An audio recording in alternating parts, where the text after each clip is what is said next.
అసలు రోషన్ అనే వ్యక్తి ఎవరు అని చాలామంది క్వశ్చన్ చేసే లోపల ఈ సినిమా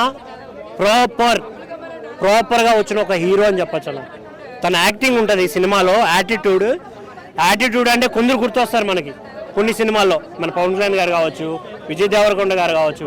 కానీ ఈ సినిమాలో తను చేసిన యాక్టింగ్ ఉంటుంది. ఒక కొత్త హీరో అనే ఫీల్ అయితే అస్సలు రాదన్న, అస్సలు రాదు. నాకైతే ఆ యాటిట్యూడ్కి హ్యాట్స్ ఆఫ్ చెప్పాలనిపించింది. అంటే ప్రాపర్ డ్రెస్ మెయింటైన్ చేసి ఒక ప్రాపర్ ఐ కాంటాక్ట్ ఇచ్చి చేయడం అనేది చాలా తక్కువ మందికి వస్తుంది, ఎక్కడో ఒకసారి దొరికిపోతారు. బట్ ఈయన యాక్టింగ్ ఉందన్న రోషన్ బ్రోది వేరే లెవెల్ యాక్టింగ్.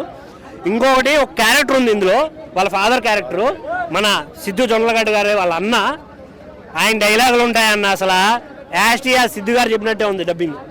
వేరే లెవెల్ అనిపించింది నాకు, చాలా అంటే చాలా బాగా అనిపించింది. దీంట్లో రొమాన్స్ సీన్లు బాగున్నాయి, అంటే యూత్ చూడాల్సిన సినిమా. కానీ దీంట్లో మనం తెలుసుకోవాల్సింది ఏంటంటే ప్రేమించవచ్చు, బట్ పిచ్చిగా ప్రేమించొద్దు. అది మన ఆరోగ్యానికి చాలా హానికరం అని చూపించారు సినిమాలో. ఎంత యాటిట్యూడ్ ఉన్నాడు, పొగరున్నాడు అయినా కూడా అమ్మాయి కాళ్ళ దగ్గరికి వెళ్ళాలి అని చూపించడంలో నాకు కొంచెం గిల్టీగా అనిపించింది.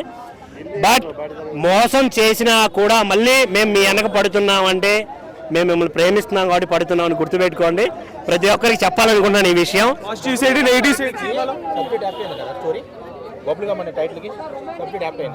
బబుల్ గమ్ ఏం చేస్తుందన్న, అతుకుపోతుంది. అలాగే ప్రేమించిన అమ్మాయికి మనం అతుకుపోతామని యాప్ట్ అయింది, చాలా బాగా యాప్ట్ అయింది. ఇజ్జత్ అనేది ఒక డైలాగ్ అన్న, ప్రతి మగాడికి ఉంటుంది. ఇజ్జత్ మనమే చెప్పుకుంటాం 10 సార్లు, ఎన్నిసార్లు అయినా మనం చెప్పుకుంటాం కదా, నా ఇజ్జత్ పోద్దురా అని మన దోస్తు వాళ్ళకి అన్నిసార్లు చెప్పుకుంటాం. సో హీరో క్యారెక్టరైజేషన్ ఎలా ఉంటుంది అంటే ఒక నార్మల్ పర్సన్ క్యారెక్టరైజేషన్ లాగే ఉంటుంది సినిమాలో. హీరోయిన్ యాక్టింగ్ అయితే చాలా బాగుందన్న, గుడ్ పర్ఫార్మెన్స్.